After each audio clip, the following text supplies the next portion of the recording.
Hello everyone, welcome to my YouTube channel English par excellence. आज हम पढ़ेंगे reformation जो रेनेसा के बाद आया था। कल हमने पढ़ा था रेनेसा को कंप्लीट कर लिया था हमने। जो इम्पोर्टेंट वर्क थे, राइटर थे, पोएट थे, ड्रामा था, पोइट्री था, उसको हमने अच्छे से कंप्लीट कर लिया था इन क्रॉनिकल ऑर्डर में। अगर आपने वो वीडियो नहीं देखी है तो वीडियो के डिस्क्रिप्शन में जाएं, आपको उसकी प्लेलिस्ट मिल जाएगी। आज हम पढ़ेंगे रिफॉर्मेशन, एकदम क्रोनोलॉजिकल ऑर्डर में पढ़ेंगे। कब से शुरू हुआ था और क्यों शुरू हुआ था, इसकी क्या ज़रूरत पड़ी थी, इसको अच्छे से पढ़ेंगे। ये एक क्या है, लिटरेरी मूवमेंट है जो मार्टिन लूथर नाम के व्यक्ति थे। उनके 1517 में जो 95 थीसिस थे, जो एक नाम का दस्तावेज था, उसको उन्होंने चर्च की गेट पर टांग दिया था। तो उसी को लेकर विरोध हो गया था। वो चाहते थे चर्च में सुधार, कि चर्च है, जो पॉप लोग हैं, तो उनकी जो मोनोपोली चल रही थी उसमें सुधार चाहते थे कि जो भी बाइबल है वो सभी लोग पढ़ें, कॉमन लोग भी पढ़ें।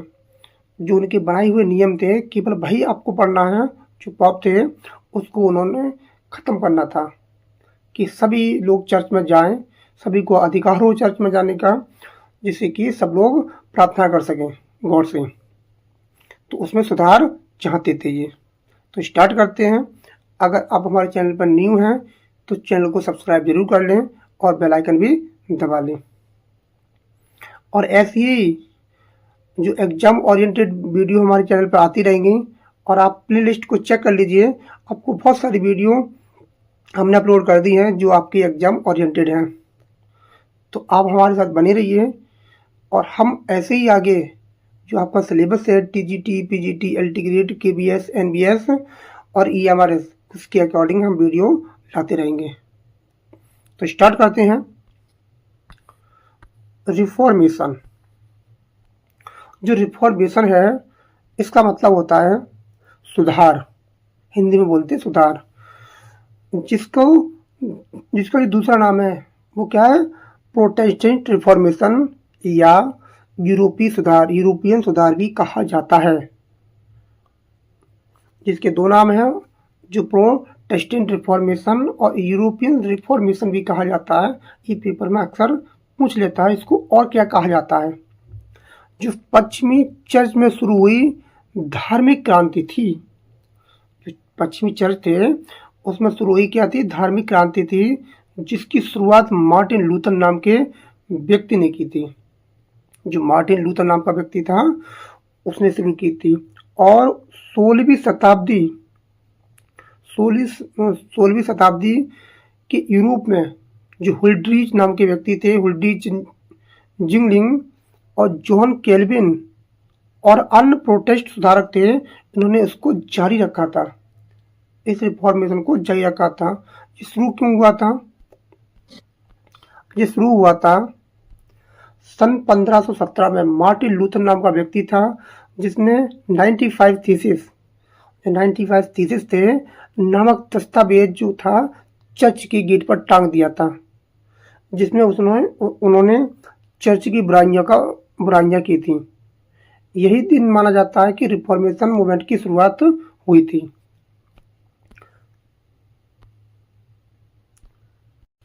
जो रिफॉर्मेशन की शुरुआत की तारीख आमतौर पर 31 अक्टूबर 1517 मानी जाती है, जब लूथर ने विटनबर्ग में, जो सैक्सोनी, जो विटनबर्ग की जगह का नाम है, में क्या किया था, और ऑक्टशिप ऑफ मैनजेज, जो 95 थीसिस थे, जो 95 शोध पत्र थे, उसको मैंने बताया था कि उसको गेट पर टांग दिया था।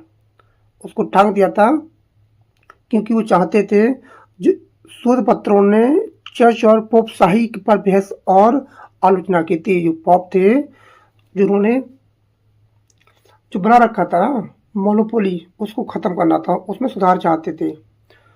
जो उनकी बनाए हुए नियम थे, दंड मोचन, बिक्री, यातना गृह थी, और विशेष न्याय थे, पर्टिकुलर न्याय था, उसमें सुधार चाहते थे मार्टिन लूथर।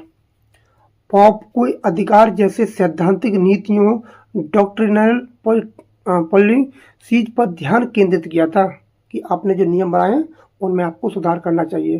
प्रत्येक व्यक्ति को, कॉमन पीपल को चर्च में जाने का अधिकार है, उसे बाइबल पढ़ने का अधिकार है। पहले अधिकार नहीं था, जो पॉप लोग थे वही इसको पढ़ते थे। तो उसमें क्या चाहते थे? सुधार चाहते थे। मार्टिन लूथर ने अपने 95 शोध पत्रों में 95 थीसिस में ये पूछ लेता है जो था दंड मोचन प्रणाली पर हमला किया था। उन्होंने ये जोर देते हुए कि पॉप के पास यातना गृह परगेटरी पर कोई अधिकार नहीं था और न संतों के पुल सिद्धांत डॉक्ट्राइन ऑफ द मेरिट्स का कोई भी कुछ नहीं था कि जिसके आधार पर किसी को आप दंड दे सकते हैं। आप इसके आधार पर आप दंड दे सकते हैं। यहीं पर भी लूथर की नैतिक और धार्मिक सुधार की चिंताओं की कुंजी थी। जो धर्म ग्रंथ थे, स्क्रिप्चर अलॉन थे, जो क्या था, 16 स्क्रिप्चर था जो मुक्ति केवल आस्था के नाम से थी। जस्टिफिकेशन इज बाई की थी, आस्था से 16 फाइड, न कि कर्मों से। आपकी जो जस्टिफाई करना चाहिए वो उसकी आस्था से होना चाहिए, ना कि उसके कर्म को लेकर आपको अधिकार था कि उसको दंड दिया जाए।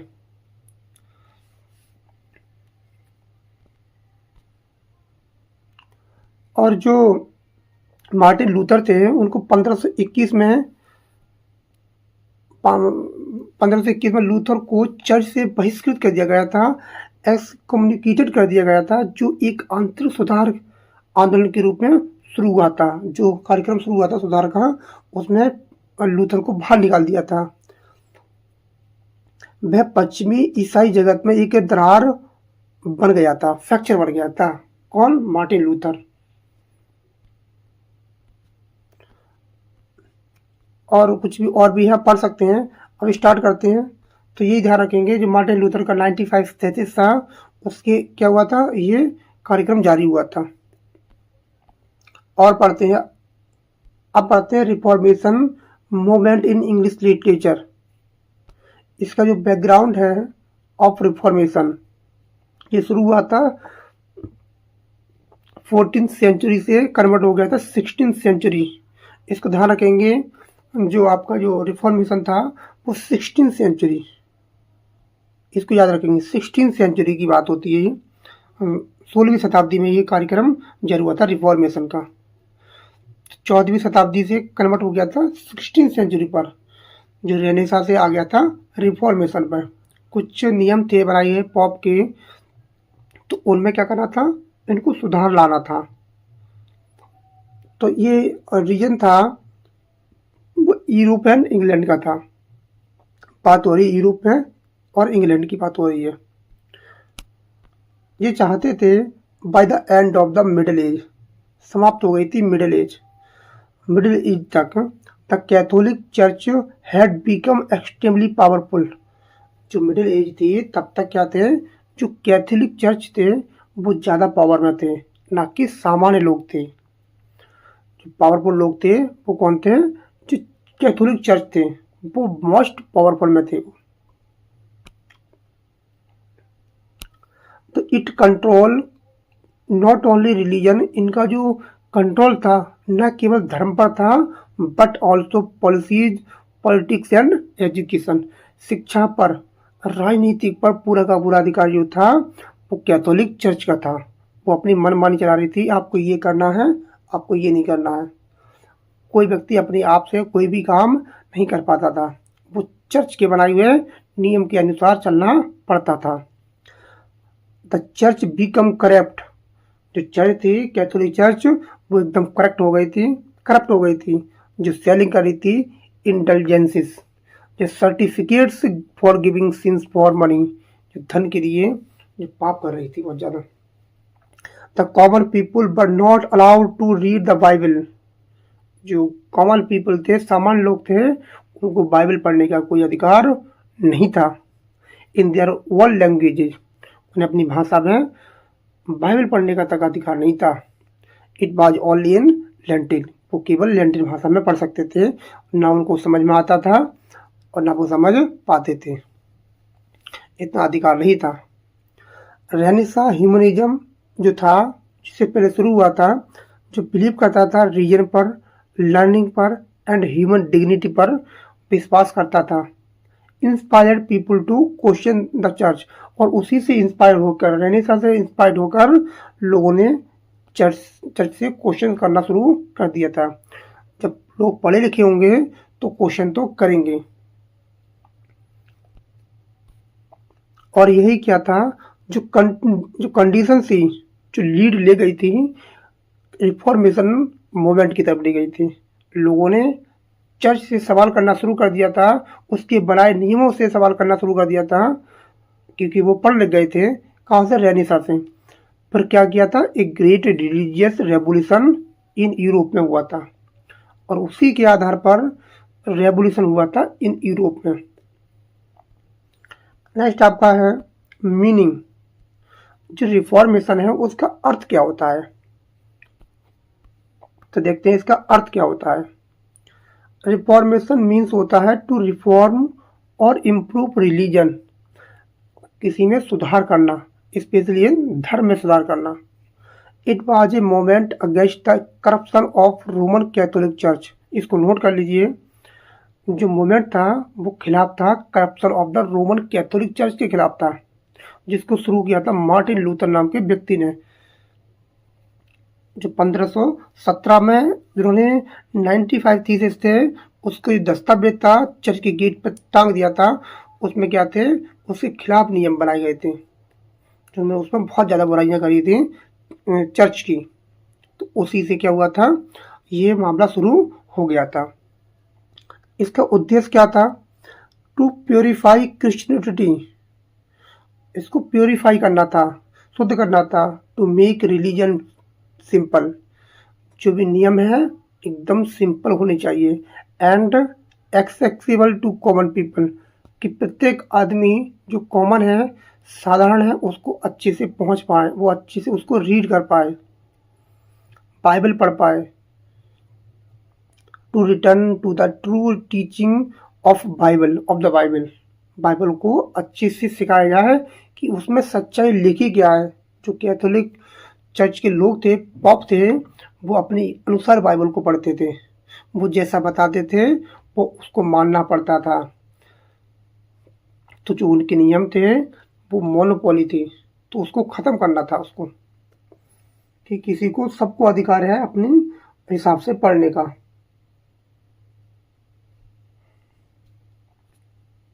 नेक्स्ट आपका दिया है, आप पढ़ेंगे chronological order of major event. इस जो रिफॉर्मेशन था उसमें कौन कौन सी मेजर घटना हुई थी, तो देखते हैं कौन सी घटना हुई थी। पहले आपको ईयर है, इवेंट है और इम्पोर्टेंस है, इसका महत्व क्या था। तो 1453 फॉल ऑफ कॉन्स्टेंटिनोपल जो हुआ था, वो ग्रीक स्कॉलर जो थे वो फ्लीड हो गए थे टू यूरोप। जो स्कॉलर थे, वो ग्रीक जो स्कॉलर थे वो यूरोप भाग गए थे। रेनेसां बिगन होता है, यहाँ रेनेसां का क्या होता है, बिगन हो जाता है।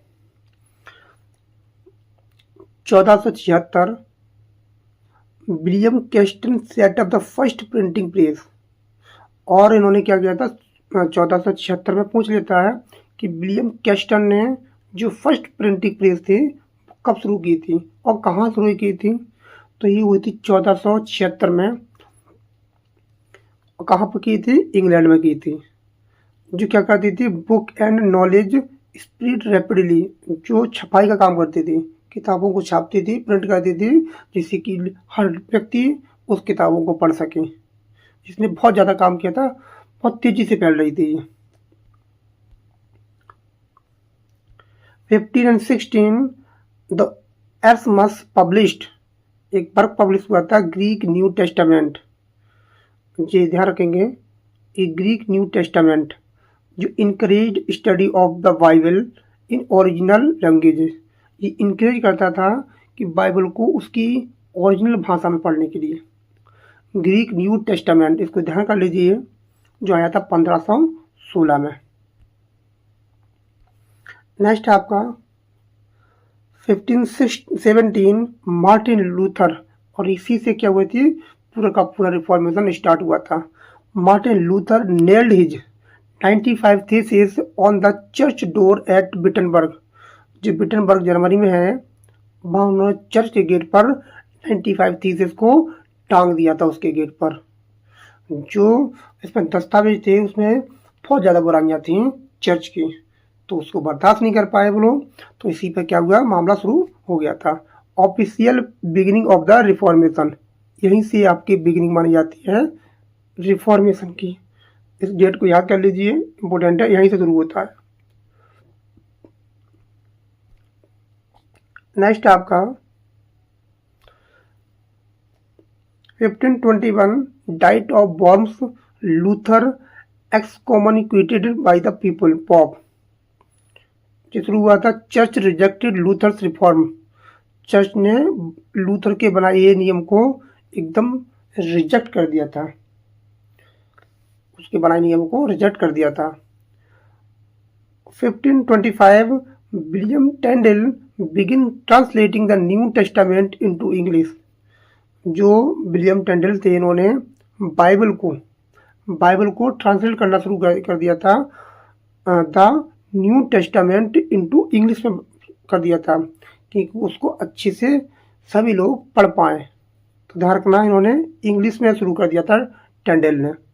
इम्पोर्टेंट नाम है, इसको नोट कर लीजिए। जो क्या था, फर्स्ट इंग्लिश बाइबल ट्रांसलेशन था। ये पेपर में पूछ लेता है कि फर्स्ट इंग्लिश ट्रांसलेशन कौन सा था बाइबल का, वो थे किसने किया था, विलियम टेंडल ने। और किससे कर रहे हैं वो न्यू टेस्टामेंट को ट्रांसलेट कर रहे हैं इनटू इंग्लिश में, न्यू टेस्टामेंट, इसको ध्यान रखना। नेक्स्ट आता है आपका 1530 वर्ड था प्रोटेस्टेंट, जो फर्स्ट यूज हुआ था जर्मनी में। ये भी एक क्वेश्चन बन जाता है, जिसका मतलब क्या था, इसका दूसरा मतलब था रिफॉर्मेशन। प्रोटेस्टेंट जो फॉलोअर थे ऑफ लूथर के, जो लूथर को, मार्टिन लूथर को फॉलो करते थे, वो इसको जाने जाते थे प्रोटेस्टेंट्स के नाम से। जो फॉलो करते थे लूथर के लिए, वो इसी नाम से जाने जाते थे। जो बुक टाइज थी विद रोम, जो स्टैब्लिश करती हैं, अच्छा जो दूसरे वाले में है 1534 Henry the eighth issued the act of supremacy, उन्होंने एक्ट ऑफ सुप्रीमेसी को क्या किया था, इशूड किया था। जो ब्रॉक करती हैं ties with Rome, established the church of England के लिए स्थापित किया जाता है। चर्च ऑफ इंग्लैंड के नाम से इन्होंने अपने अपने चर्च को स्थापित कर दिया था। 1535 सर थॉमस मोर एग्जीक्यूटेड कर दिए थे, इनको बिल्कुल एग्जीक्यूटेड कर दिया था थॉमस मोर के लिए। जो ही अपोज्ड हेनरी द एट्थ, जिन्होंने विरोध किया था हेनरी द एट्थ का रिलीजियस पॉलिसी, जो हेनरी द एट्थ ने जो नियम बनाए थे उन्होंने इसका विरोध किया था, इसलिए इनको बिल्कुल एग्जीक्यूटेड कर दिया था 1535 में।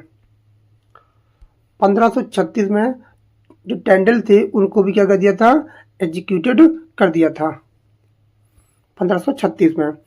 Martyred for translating the Bible into English, क्यों कर दिया था, क्योंकि वो ट्रांसलेट कर लेते बाइबल को इनटू इंग्लिश में। और जो लोग नहीं थे, जो उनके नियम बनाए थे, जो पॉप थे, कैथोलिक चर्च के लोग थे, वो नहीं चाहते थे कि कोई बाइबल को इंग्लिश में ट्रांसलेट करे जिसकी सभी लोग पढ़ पाएँ, वो नहीं चाहते थे। उसकी भाषा एकदम कॉम्प्लिकेट रखना चाहते थे, जिससे कि कोई व्यक्ति उसके जो नियम है बाइबल का अर्थ अच्छे से जान पाए। जो कैथोलिक चर्च के लोग थे, पॉप थे, वो केवल अपनी भाषा में बताते थे, जिससे कि क्या होता था, वो जैसा बताते थे लोगों को मानना पड़ता था। असली चीज़ क्या है, वो नहीं चाहते थे कि असली चीज़ को लोग पढ़ें, तो इसलिए एग्जीक्यूटेड कर दिया था इनको भी। नेक्स्ट आपका दिया है 1547 से लेकर 1553 से लेकर रेन ऑफ एडवर्ड सिक्स का राज्य था, उन्हें शासन किया था 1547 से लेकर 1553 तक। जो क्या था, प्रोटेस्टेंट आइडियाज स्प्रेड वाइडली, और ये सपोर्ट करते थे और ये बहुत तेजी से फैला था। 1549 थॉमस क्रैनर से बुक थी जिसका नाम था बुक ऑफ कॉमन प्रेयर, जो पब्लिश हुई थी 1549 में, जो फर्स्ट प्रेयर बुक थी इन इंग्लिश में, जो आई थी तुम्हारी इंग्लिश में आई थी।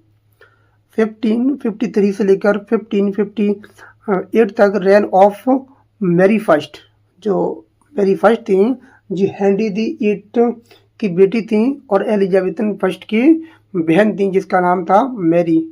इसको बोला जाता है ब्लडी मैरी, इसको याद कर लें।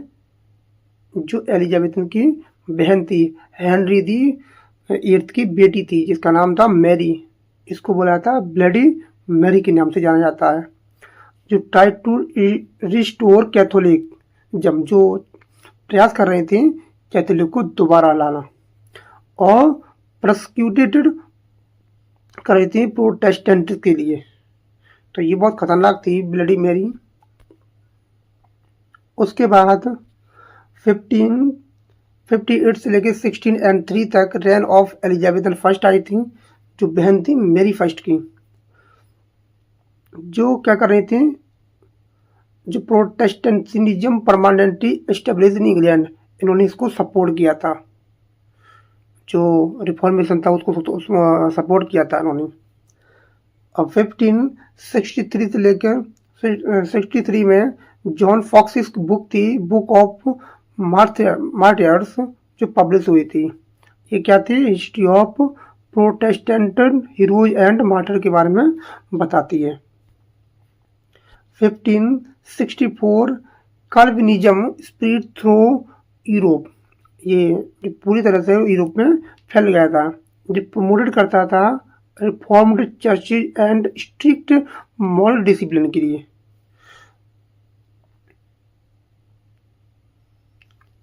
नेक्स्ट आपका दिया है 1604 and 1611 translating of the king James Bible, जिन्होंने 1604 में इसको ट्रांसलेट शुरू कर दिया था, जो था किंग जेम्स, जो ऑथराइज्ड वर्जन बोला जाता है। इन्होंने इसको बाइबल के लिए 1604 में ट्रांसलेट करना शुरू कर दिया था, जो 11 में कंप्लीट कर लिया था इन्होंने। ये क्या था, ऑथराइज्ड वर्जन था ऑफ बाइबल इन इंग्लिश। ये बहुत ज़्यादा इंपॉर्टेंट है, ये पूछ लेता है कि जो किंग्स जेम्स क्या था, जो थे उनका जो फर्स्ट वो था बाइबल था, कब पब्लिश हुआ था, तो 1611 में आया था। शुरू कब किया था, 1604 में शुरू किया था। और जिसका दूसरा नाम है, या तो बोलेगा द किंग जेम्स बाइबल, या बोलेगा ऑथराइज्ड वर्जन, जिसको हमने कल भी बताया था। नेक्स्ट आपका दिया है 1611, जो publication of King James first Bible था वो आया था। The become the standard English Bible बन गया था, जो major influence of all English language and literature के लिए बहुत बड़ा योगदान था इनका। अब देखते हैं की रिफॉर्मेशन, जो रिफॉर्मर थे उन्होंने क्या क्या योगदान दिया था, वो जो क्या क्या अपना योगदान दिया था, कंट्रीब्यूशन दिया था अपना। तो पहला नाम है रिफॉर्मर, फिर कंट्री, कौन से कंट्री से थे, और कंट्रीब्यूशन क्या दिया था उन्होंने, अपना योगदान क्या दिया था उसमें दिया हुआ है। तो पहला नाम है मार्टिन लूथर। जो मार्टिन लूथर थे वो थे जर्मनी के, जो started the reformation in 1517, translated Bible into German. जो जॉन कैल्विन थे वो फ्रांस स्विट्जरलैंड के थे, जो फाउंडर ऑफ द कैल्विनिज्म थे, जो एम्फसाइज करते हैं डिसिप्लिन एंड मोरालिटी के लिए। फिर थे आपके विलियम टेंडेल, जो इंग्लैंड के थे, जो translated the Bible into English. इन्होंने क्या किया था, बाइबल को इंग्लिश में ट्रांसलेट करना शुरू कर दिया था, और इसी की वजह से इनको एक्सक्यूटेड कर दिया था, इनको मार दिया था इनको। थॉमस क्रैनमर जो थे वो इंग्लैंड के थे, इन्होंने बुक लिखी थी बुक ऑफ कॉमन प्रेयर। इसको नोट कर लीजिए, पूछ लेता है। Henry the eighth Henry the eighth थे, वो इंग्लैंड के थे, जो ब्रॉक था पॉप, ब्रॉक विद पॉप के साथ टूट गए थे, जो इस्टेब्लिश कर रहे थे जो एंजेलिकन चर्च के लिए इन्होंने क्या किया था, इस्टेब्लिश किया था, स्थापित किया था। जॉन नॉक्स थे, वो थे स्कॉटलैंड के, जो फाउंडेड था, क्या किया था इन्होंने, प्रेस्बिटेरियन चर्च का फाउंड किया था इन्होंने, स्थापित किया था उन्होंने। और कौन थे, एरस्मस थे, जो नीदरलैंड के थे, जो ह्यूमनिस्ट स्कॉलर थे, क्रिटिसाइड करप्शन थ्रू, क्रिटिसाइज किया गया था करप्शन के लिए, इन प्रेस ऑफ फॉली, इनकी ये पुस्तक थी, इसके नाम से इन्होंने क्रिटिसाइज किया था करप्शन के लिए। अब आते हैं major outcomes of the reformation, कि क्या क्या था मेजर आउटकम्स थे रिफॉर्मेशन की। इसमें क्या था, रिलीजन था, जो फील्ड क्या था, इम्पैक्ट क्या था, division of Christianity, Catholic and Protestant church के लिए था, ये जो बदल गई थी, डिवीजन ऑफ क्रिश्चियनिटी थी, कैथोलिक और प्रोटेस्टेंट चर्च के लिए। पॉलिटिक्स क्या थे, जो किंग्स, जो इंग्लिश किंग्स थे, जो बीकम हो गए थे सुप्रीम ओवर द चर्च के लिए, सुप्रीम थे वो। एजुकेशन क्या थी, speed of learning and literacy through the printing press के द्वारा पूरे इंग्लिश में फैल गई थी वो। लैंग्वेज क्या थी, Bible and prayer translated into English, जो बाइबल था उसको ट्रांसलेट किया जा रहा था इंग्लिश में, जिससे कि वो क्या करें, अच्छे से उसको समझ पाए कि बाइबल है क्या। इम्प्रूव्ड इंग्लिश प्रोज स्टाइल, और जो इंग्लिश प्रोज स्टाइल थी उसमें इम्प्रूवमेंट देखने को मिल रहा था। लैंग्वेज, अब आती literature, rise of religious prose, sermons and moral poetry, कुछ इसमें लिटरेचर आई थी, जैसे मिल्टन थे, स्पेंसर थे, जोहन बलियान थे, वो इसमें क्या थे, उन्होंने अपनी पोइट्री को डाला था इन्होंने। Literary impact of the reformation, इसमें कौन कौन से इम्पैक्ट पड़े थे, सुधार पड़े थे, जैसे बाइबल इन इंग्लिश जो आया था 1611 में, जो give a strong pure and moral style of English pros, जो 1611 में ऑथराइज वर्जन आया था फर्स्ट जेम्स का, उन्होंने क्या दिया था, strong pure and moral style to English prose. Writers जैसे Milton, John Bunyan, Herbert reflected religious themes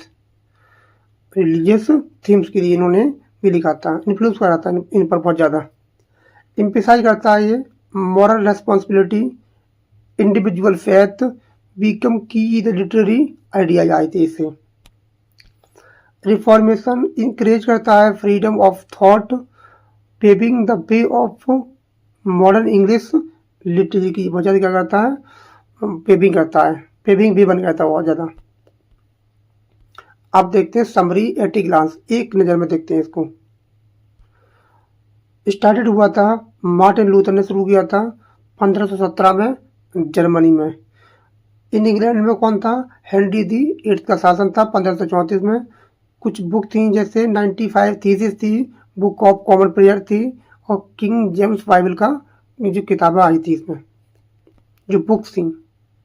language इसकी क्या थी, इंग्लिश रिप्लेस्ड लैटिन इन रिलीजियस यूज, और इसका रिजल्ट क्या निकला था, वर्थ ऑफ, जिसका किसका जन्म हुआ था, प्रोटेस्टेंटिज्म का जन्म हुआ था, foundation of modern English literature का उदय हो गया था।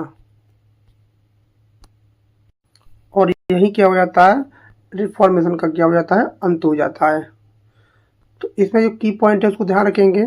मार्टिन लूथर के 1517 में जो 95 थीसिस थे, उसकी वजह से क्या हुआ था, ये पूरे प्रोटेस्ट का शुरुआत हुई थी रिफॉर्मेशन की। और रैन किसका था, हेनरी दी एट्थ का था 1534। और इस बुक का नाम रखेंगे, जो बुक कौन सी थी, 95 थीसिस जो थी, इसको इन्होंने क्या किया था, गेट पर टांग दिया था चर्च के। तो आज हमारा जो टॉपिक था पूरा कंप्लीट हो जाता है। कल हमारा जो टर्न है, जो हमने वीकली शेड्यूल बनाया है अपने यूट्यूब चैनल के लिए, कि सोमवार मंगलवार को हम पढ़ेंगे इंग्लिश ग्रामर, जो हमने बुक स्टार्ट की है रेने मार्टिन की, उसको पढ़ेंगे। और आपका बुधवार और बृहस्पतिवार को आपका रहेगा इंग्लिश लिटरेचर के लिए टर्न रहेगा, जिसमें हम LT, TGT, PGT के लिए जो भी इम्पोर्टेंट राइटर्स हैं, कोई की फैक्ट्स हैं, कोई मोमेंट्स हैं, लिटरेरी टर्म हैं, तो उसको हमने कराएंगे हम। और आप कमेंट में बताया करें कि किस टॉपिक पर वीडियो बनाई जाए। जैसे हमारा टर्न आएगा ग्रामर का, लिटरेचर का, वोकेब का, उस पर हम बना के देंगे। तो फ्राइडे से लेकर सैटरडे को आपको मिलेगी वोकेब की क्लास। और जो वोकेब की क्लास मिलेगी आपको, वो मिलेगी आपको ईडियम फ्रेजेज पर। हमने 1500 वर्ड्स को लिया है, जो एग्जाम ओरिएंटेड है एकदम। काफ़ी दिनों से हम उस पर काम कर रहे थे, तो हमारी जो बन के तैयार हो गई है वो, तो उसको हम फ्राइडे से और सैटरडे को कराएंगे। 2 दिन की क्लास होगी, 2 वीडियो आएंगे उसकी, और एकदम बेहतरीन वीडियो आने वाली है। और वोकेब जो होती है एग्जाम में बहुत ज़्यादा अपना इम्पोर्टेंट रोल निभाती है वो, तो उसको हम डिटेल में अच्छे से पढ़ेंगे। अगर आप हमारे चैनल पर नए हैं, चैनल को सब्सक्राइब जरूर कर लें। आपको यहाँ इन्फॉर्मेटिव वीडियो, आपकी एग्जाम ओरिएंटेड चीज़ें आपको मिलती हैं, और बिल्कुल ऑथेंटिक बेस पर। तो मिलते हैं कल। Thanks a lot for watching this video. Thank you everyone.